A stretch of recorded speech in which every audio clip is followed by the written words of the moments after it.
Students of 7th class. आज हम start लेते हैं पेज नंबर 108 पर मौजूद रीडिंग से।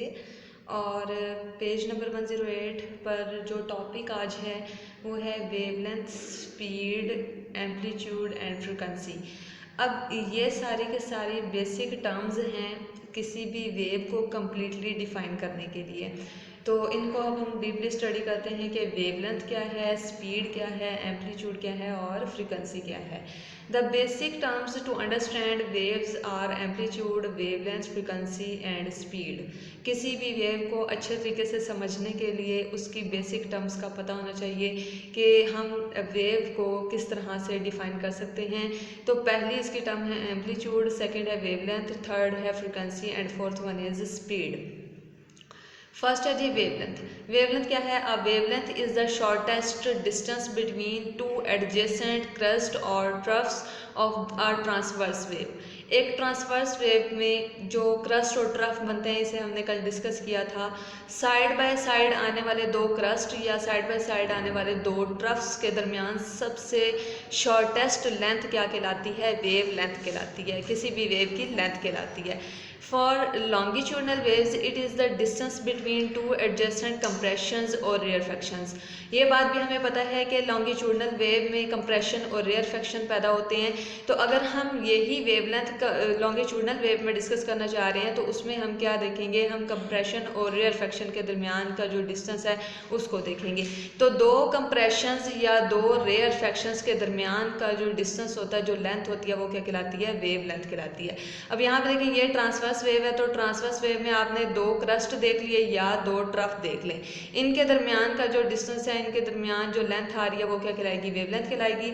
और अगर लॉन्गिट्यूडनल वेव की बात करें तो यहाँ पे देखें दो ये कंप्रेशंस हैं, इन दोनों कंप्रेशंस के दरमियान की जो लेंथ, जो डिस्टेंस है वो क्या कहलाएगा? वेवलेंथ कहलाएगा। Wavelength is measured in metres. Wavelength भी ज़ाहिर है लेंथ हम मीटर या सेंटीमीटर में मेजर करते हैं, लेकिन यहाँ पर जो वेवलेंथ है, किसी भी वेव की लेंथ है, वो हमेशा मीटर्स में मेजर की जाती है। इसके आगे नेक्स्ट आता है जी एम्पलीट्यूड। एम्पलीट्यूड क्या है? Amplitude of a wave is the maximum distance of the particles of the medium from the rest position और मीन पोजीशन। ठीक है, किसी भी वेव का वो हिस्सा या वो पार्ट आप देखें जो हाईएस्ट पॉइंट पर हो अपनी मीन पोजीशन से। मीन पोजीशन कौन सी? जहाँ से बिल्कुल वेव स्टार्ट हुई हो।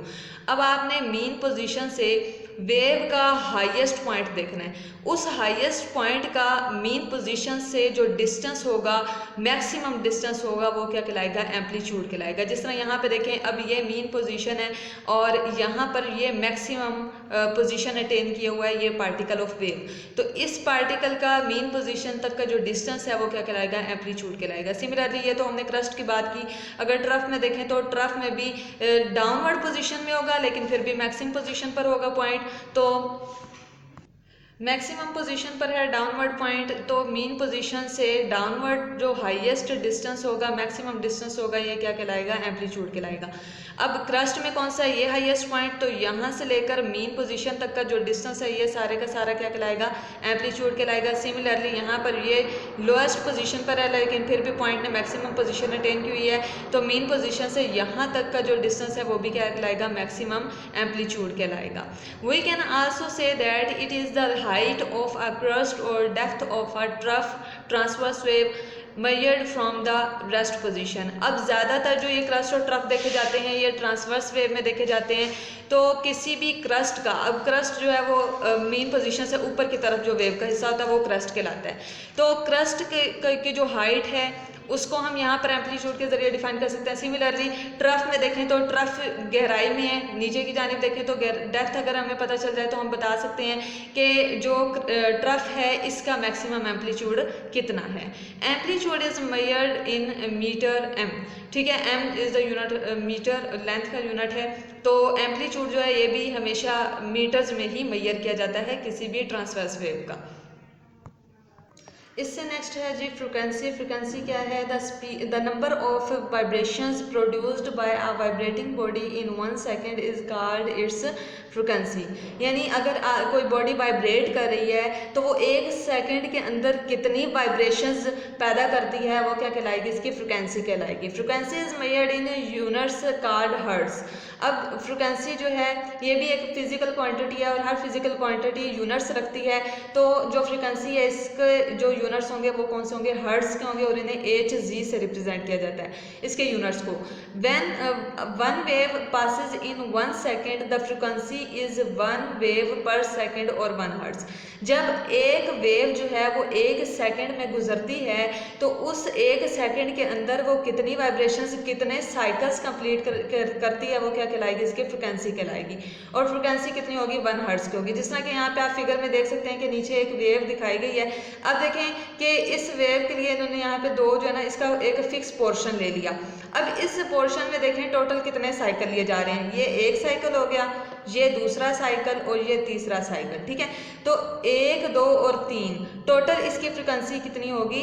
3 हर्ट्ज होगी, क्योंकि 1 सेकंड के अंदर 3 वेव के 3 साइकिल जो है वो पास आउट हो रहे हैं, ठीक है। तो ये क्या कहलाएगी? इसकी फ्रिक्वेंसी कहलाएगी।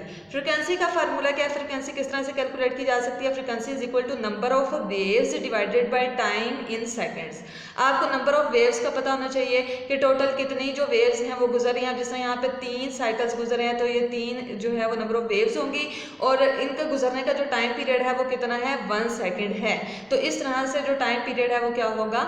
1 सेकेंड। तो 3/1 आंसर क्या आ जाएगा? 3 हर्ट्ज, ठीक है। तो इस तरह आप फ्रिक्वेंसी को कैलकुलेट कर सकते हैं अगर आपको नंबर ऑफ वाइब्रेशंस 1 सेकेंड के अंदर मालूम हो।